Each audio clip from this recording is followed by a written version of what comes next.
What did Flávio Bolsonaro do, guys? He put together a dossier of national security and secret information together with Alexandre Ramahem and handed it over to the United States government. That's a crime.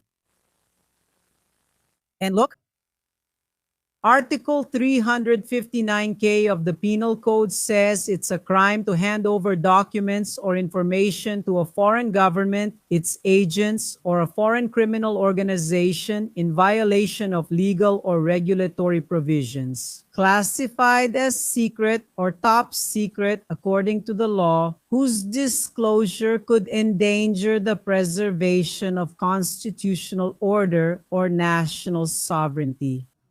And that's what Flavio did, and there's a video of him. I don't have it here right now. Saying that he was the one who gave the American government secret information from Brazil, which he had access to, including thanks to BIM of Bolsonaro, where he was the general director. Alexandre Ramage, who today, not by coincidence, is a fugitive in the United States and protected by the United States government. That's why he was quickly released when ICE, the immigration police, arrested him. He was in jail for 2 days and then was released right after. Why? Because there is this agreement and this document that could only be delivered to the United States government thanks to Alexandre Ramage, who was the director of the Brazilian intelligence agency. The federal police is like the FBI, and the Brazilian intelligence agency, ABIN in Brazil, is like the CIA. They have secret agents and everything, and they handle national security information. That's what he did. And I ask, what are they waiting for to put this person in jail? What are they waiting for? Are they waiting for Donald Trump to drop a bomb on Brazil and say, no, they sent me the document and said there were terrorists from the Red Command there and so on, and I dropped the bomb and that's it? That's what the CIA told me, and that's it. It's over. And look, what are they waiting for? Look at this traitor to the country. And you know what I find interesting now? That even the right wing is backing out. Yeah, even the right wing is seeing these absurdities and they're backing away too from Flávio Bolsonaro. But you fed this, you created these monsters. And you are also responsible for putting these monsters back in the cage. Let's see here. 2 statements from 2 members of the right. And from what everything indicates, they are waking up to life. That's what we have. Do you know why? Because when he announced his candidacy, his pre-candidacy for the presidency, he already knew that the cell phone was with the federal police. He already knew it could leak. He thought he would have the strength to hold it back. How does he throw himself? That's not it. Let me tell you why. Because for the Bolsonaro family, losing to Lula is part of the deal. You guys still don't get it. What do you mean? I'll explain. The Bolsonaro family lost to Lula. They won. He won. Why? Because they would only lose if they allowed the right to become autonomous without them. That a new name would emerge. That's why it can't be either Tarcísio or Michele. Tarcísio, because he's very competent and they don't have control over Tarcísio. And when did they realize they don't have control over Tarcísio? When Eduardo Bolsonaro tried to control part of the government and Tarcísio didn't allow it. Did Eduardo try to do that? He did. He tried to make a move. But from the United States? No, before that, that's how he takes over. What did he try to do to Tarcísio? No, I don't know what he tried. You guys call him that here, right? That's the current governor of the state. So ask him. But didn't he try to have more space than he actually has? No space in there at all. Right? So it couldn't have been Tarcísio. And it can't be Michelle. Why? Because the family doesn't trust Michelle. Bolsonaro doesn't trust Michele. Forget it. Forget it. They have internal fights within the family. Don't they? That, forget it. That's just an act. I don't want to get into that because when it comes to family, we have to respect it. But that, only God knows what that really is. So what can't they allow? They can't allow the right to exist without them. So it has to be Flavio. And another thing, do you guys think Flavio is going to be removed? Never. Never. No matter what scandal comes, they know they've already been given a free pass. These voters who saw what Flavio did, the producers said the movie cost 69 million. If Flavio already got 61, there were only 8 million left. How did he ask for 134? Money laundering, man. It's obvious. He goes to the guy's house after the guy is wearing an ankle monitor. Why? Flávio Bolsonaro is the biggest traitor on the right that we have. Do you know why? Because This one is not from the left. This one is from the right. Congressman Otonio de Paula. He's from the right, but there's another one. Fausto. Also from the right. He had the courage to speak up. Look at what Congressman Fausto Inato said here. Pay attention. Ladies and gentlemen, Congressmen, I'm here today to make it clear that I'm not afraid of angry faces or threats. What I think of Mr. Eduardo Bolsonaro is that Mr. Eduardo Bolsonaro fled the country. He caused losses to the country. It's a lie to the American authorities. Now he comes up with this movie thing. He and his brother set up this movie scheme to take money from Bolsonaro instead of so many other people. Yeah, that's Demenda, because actually, who keeps pointing fingers and calling others criminals? They called so many people criminals. You guys are the real criminals. You're criminals at your core. And Flavio was the one who supported the whole thing with the staff salary kickback scheme, with the chocolate shop. Everybody knows that. And what about Bolsonaro? Bolsonaro? Today I see you're trapped because of this other right-wing faction, right? I feel bad for your wife. She contributed a lot to the campaign. She's beautiful and presentable. But she should be careful not to let your younger daughter get close to that gang of Bolsonaro's sons. But here's what I think. You don't even respect your own wife. I don't know why this woman is still married to you. Besides, man, she should be able to run for president or vice president, right? Much better. She contributed much more to the election. You hid your kids. I can tell you're hiding something about your kids. Maybe being blackmailed, which leads to bad choices. You didn't pick Tarcisio, Fascism, Arthur, or Ratinho. You didn't choose anyone. And the worst part is it makes me even sadder to see party leaders like MDB, PP, União Brasil, Republicano, and PSD just waiting to see if Bolsonaro will support someone. But he doesn't and doesn't want to. Lula and the PT are the grateful ones. You're going to give him the victory again. Enough. Bolsonarism has never led this country competently, nor has a respectable democratic right wing with a true national project. That's right. That person is also right-wing. The right is waking up to reality. Why? Because Flavio, what does he represent? Regression, regression. And this situation, I repeat, with Donald Trump will bring losses to the Brazilian elite.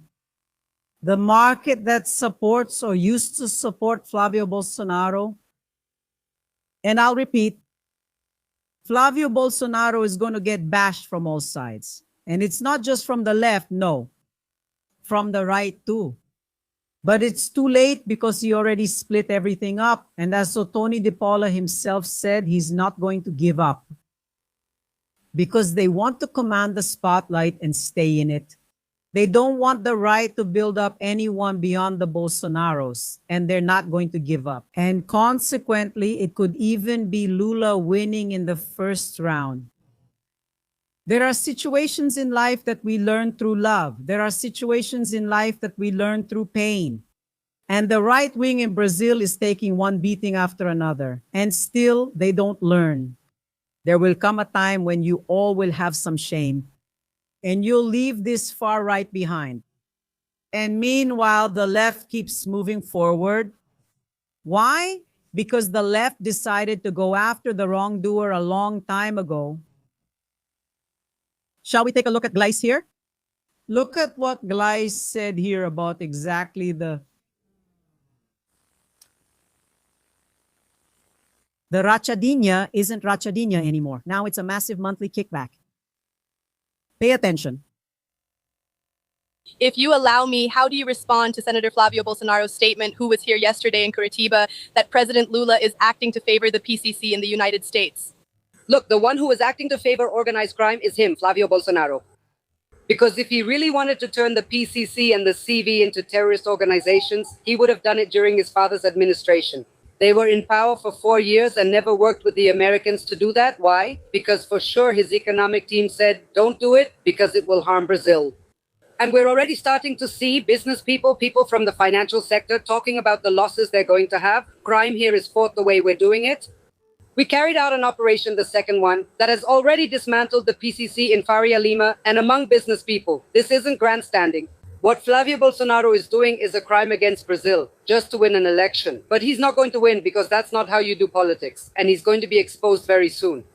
We have to defend our national sovereignty, be firm in fighting crime, and we are doing that. And he will have to face the consequences and be held accountable for what he did. And he will be held accountable. He will be held accountable. The next one to be arrested is Claudio Castro from his political group that Karina has to be arrested, and Flavio will also be arrested. Soon, the Supreme Federal Court, I believe this July, maybe even sooner. This week, they will still schedule the final trial session for Eduardo Bolsonaro for the crime of coercion, for coercion in the course of the proceedings, which carries more than 8 years in prison, and he will be declared a fugitive from justice. And the next one in the family is Flávio Bolsonaro. You can be sure of that. Let's see another statement about everything that's happening in Brazil from Freixo. I want to hear Freixo now. Let's watch it together here. You need to respond. Your father, Jair Bolsonaro, was president. Why, during his time as president of the republic, didn't he say that the gangs were terrorists? Why didn't he do anything about the prison system? Why, during Jair Bolsonaro's government, did the gangs and militias grow so much? There was no priority effort to combat this organized crime. Why? Did they forget about this issue? And more, T.H. Joyas was part of whose base? Was it the left's base or was it Flávio Bolsonaro's base, who was arrested for connections with the Comando Vermelho? And Rodrigo Bacelar from União Brasil is still in jail today for facilitating information to T.H. Joyas and is being investigated for connections with the Comando Vermelho. So this political corruption, which has a direct connection with crime, organized crime in Rio de Janeiro, has always been the base of the Bolsonaro family. Let's go. I led the CPI of the militias and investigated organized crime in Rio de Janeiro. Flávio Bolsonaro and I were state representatives together. And know something important. When we approved the CPI of the militias, when we approved the installation of the CPI, I had 2 votes against this CPI. Domingos Brazão, who was arrested for the death of Mostra Amarelo, and Flávio Bolsonaro.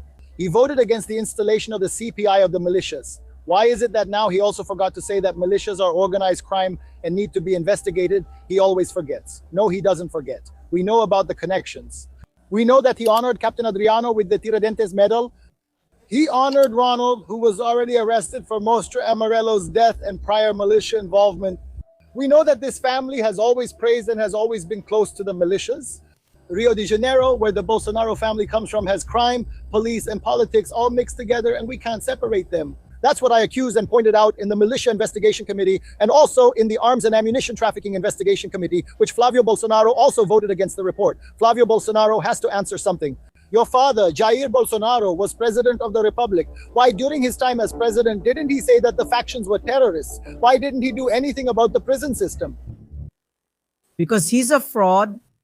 They're doing this now just to harm Lula's government, that's all. Because they know this won't solve the problem. This will create problems for public safety, weakening the federal police, and they know it will cause problems for the economy. And they think that with this, they will harm Lula, but they won't.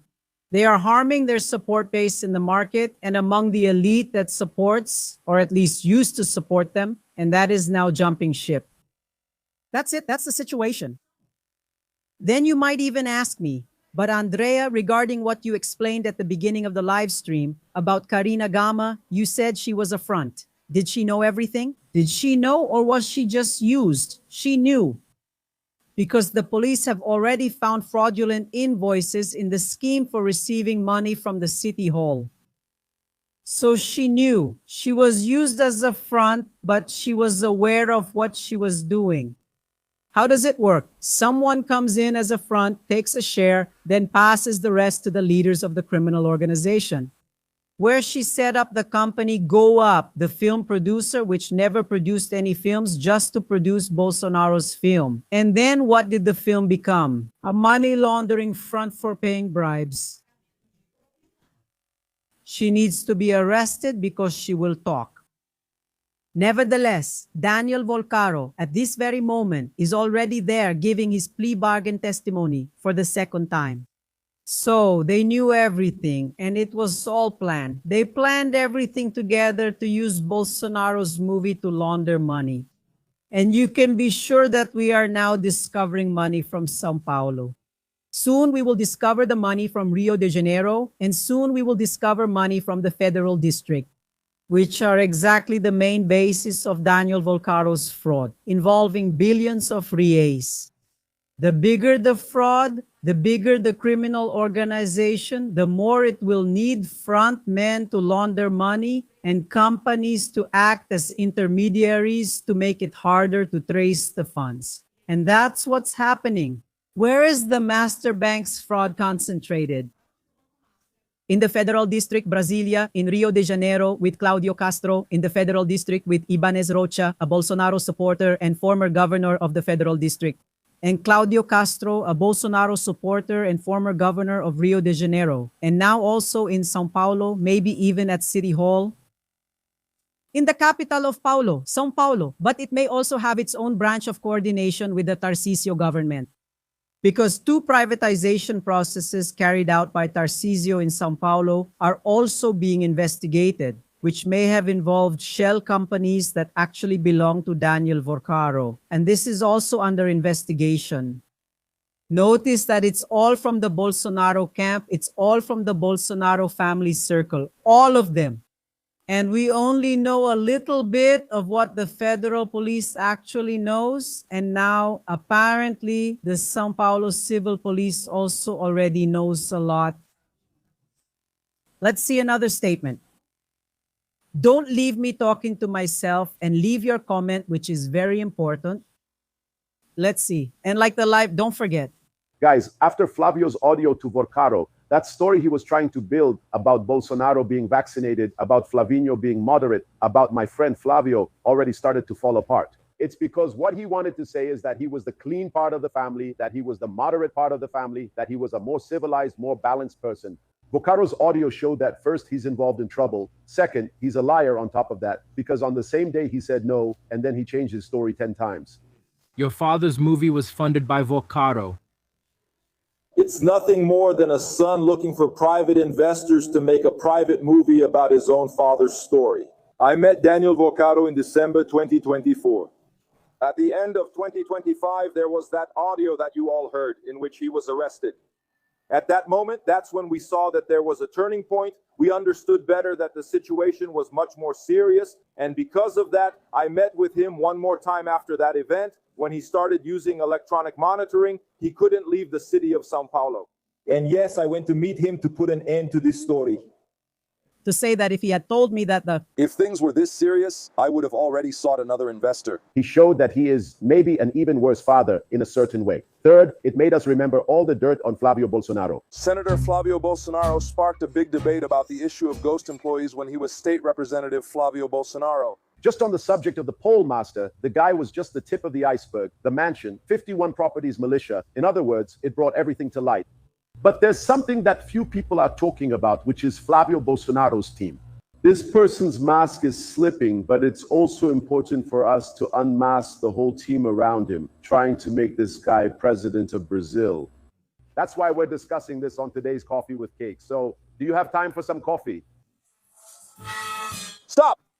Yeah, and I always say here, right, my dear, that masks are made to fall off.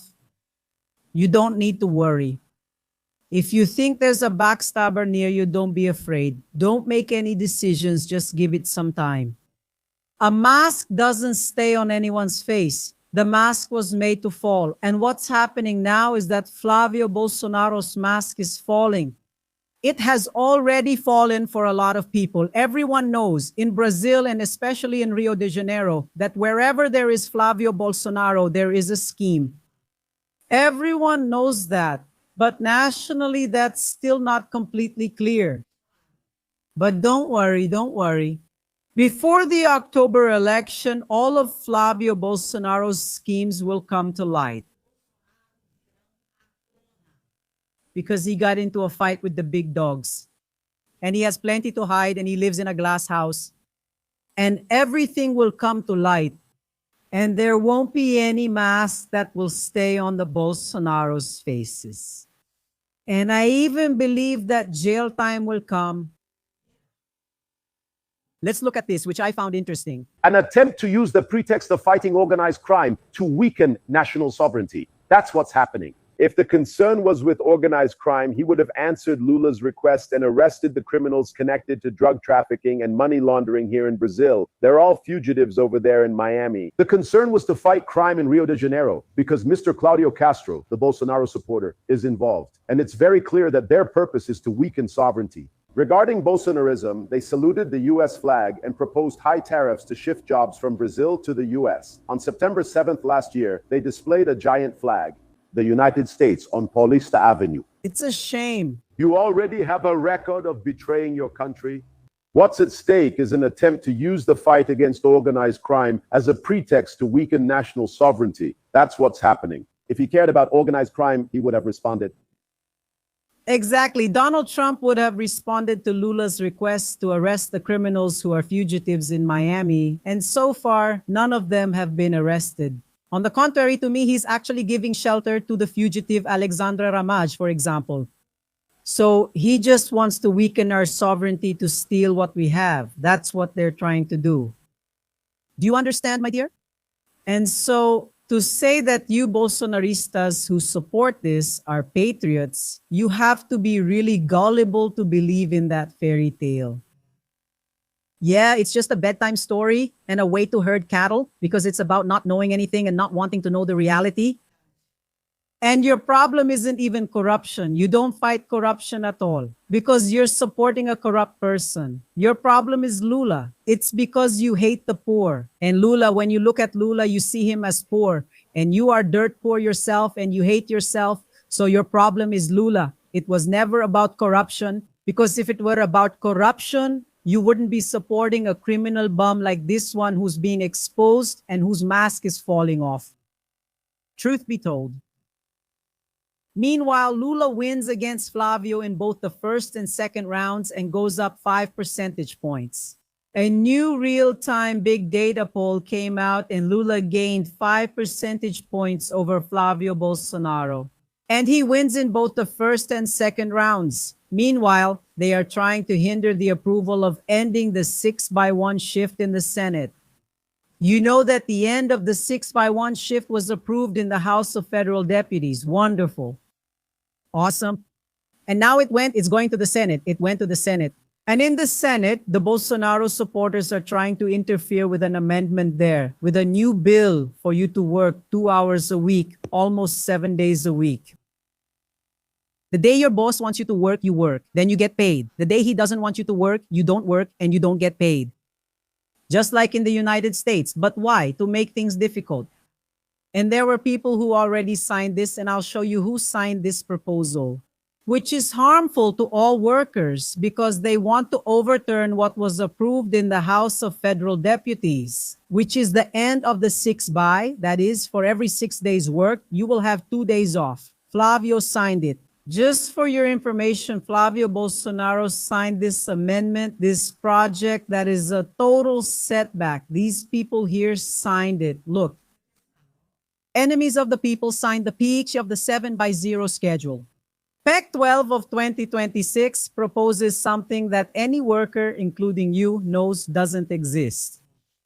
Negotiation with the boss's exploiter. These ones signed it here. Flávio Bolsonaro, Carlos Portinho, Leitinho, Romário, Marcos Duval, Efraim Filho, Magno Malte, Carlos Viana, Eduardo Gomes, Zequinha, Efraim, Eduardo Giral, Ciro Nogueira, Ângelo Coronel, Laércio, Dr. Eudácia. They are all senators. Marcos Bitar, Sergio, Dr. Iran, Roberta Ascioli. Silverson Valentim Rogerio Marinho. I have something to say about Rogerio Marinho. Plino Valério, Lucas Barreto, Hilder de Moraes, Vanderlan Cardoso, Jaime Campos. All businessmen. Wellington Fagundes, Damares, Isalce, Lucas Jaime, Marcos Rogério, Hamilton Moural, Luiz Carlos, Espiridial, Hermes, Sérgio Moro, Órios, Visto, Nelsinho, Tereza. All of these here, the main base, are Bolsonaro supporters. They're all agribusiness people or big business owners pretty much, okay?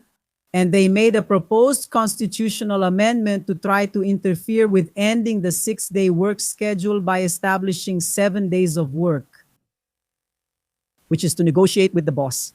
When the boss needs you, you work and get paid hourly. If not, you don't work. It ends labor rights and everything else.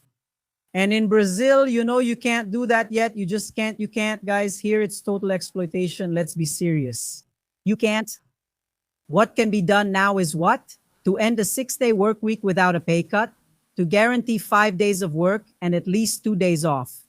That's the truth. And who is the author of this proposal?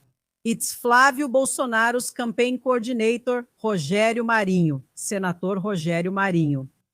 And they're going to try to use this to hinder the approval of the proposed constitutional amendment that was passed in the Chamber of Deputies and establishes the end of the 6-by-1 schedule. We need to stay alert, because within this proposal, they can include other situations related to the minimum wage. Also, the absence of a real increase in the minimum wage. Isn't that right? It is. Actually, the congressman here explained a bit about this. Let's go with Alencar Santana. Let's see his explanation here. Pay attention. The end of the 6-by-1 schedule is at risk. Did you see the proposal that Flávio Bolsonaro and his allies presented in the Senate? Absurd. I'll explain it here step by step. First, we approved Lula's proposal this week in the chamber, the end of the 6-by-1 schedule with the reduction of the work week to 40 hours. Now it has gone to the Senate. And look at what Flávio Bolsonaro and his allies did. They presented another proposal doing what? First, ending the minimum wage. Workers could earn less than the minimum wage. This is truly absurd. It's slavery they want to bring back. And what's more, a person could work 7 days on, 0 off, 7 days straight without any day off. Because hiring would be done by the hour. People could even work more than 10, 12 hours a day. A real setback, absolute barbarism. It's as if we were still living in the time of slavery. Therefore, they want people to work more and earn much, much less. We are not going to let that happen. We are going to fight. We are going to put pressure on the Senate because we want to end the 6-by-1 schedule now and reduce the work week to 40 hours. So that you have a better quality of life, more right to rest, because life goes beyond work and life doesn't have overtime. But for that, it's important for you to speak up. Approve the end of the 6-shift schedule by pressuring all the senators so that we can vote soon, because it needs to start taking effect right away. I'm counting on you in this fight. Let's set aside this proposal, defeat Flávio's proposal, and approve Lula's proposal. I'm counting on you. Comment and share this video so more people can join us. That's it. Go ahead and share the live stream and write it down. End the 6-by-1 shift now. By the way, Bulos just explained this situation here too, and this warning is important. It's really bold. We didn't even have time to celebrate the approval of the amendment ending the 6-by-1 shift in the House of Representatives, and already a counterattack has come, signed by 40 senators. They launched an alternative amendment. In fact, it's the alternative of the bosses and the privilege to the end of the 6-by-1 shift. This amendment says two things: that everything will depend on individual negotiation between bosses and employees. Every worker knows what this individual negotiation is. When one side has the power to fire and the other side is afraid of losing their job, there is no negotiation, there is imposition. And that's what they want to establish instead of the end of the 6-by-1 shift. And there's more. They want, in the name of work flexibility, to establish payment by hours worked. What does that mean? The boss can go there and cut workers' hours. I only need this worker for 4 hours, for 5 hours, and cut their salary along with it. This means loss of income and forcing millions of workers to take side jobs to make up their salary. It's a tremendous absurdity. There's no limit to it. And to the surprise of few people, this constitutional amendment was authored by Senator Rogério Marinho, who was the rapporteur of the labor reform back in 2017 and is the coordinator of Flávio Bolsonaro's campaign. Our government under President Lula is against this constitutional amendment that takes away rights. The Brazilian working class must stay alert and mobilize to stop this absurd constitutional amendment and push to end the 6-on-1 schedule in the federal Senate. Let's keep going. Yeah, we have to keep an eye on it and watch this situation closely. I believe it won't succeed. Why, Andrea?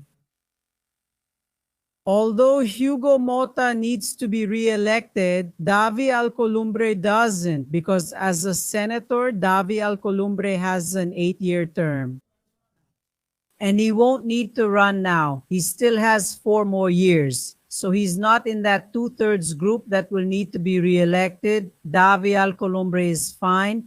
That's why he's taking several unpopular measures. It's because he's not worried about anyone's vote right now.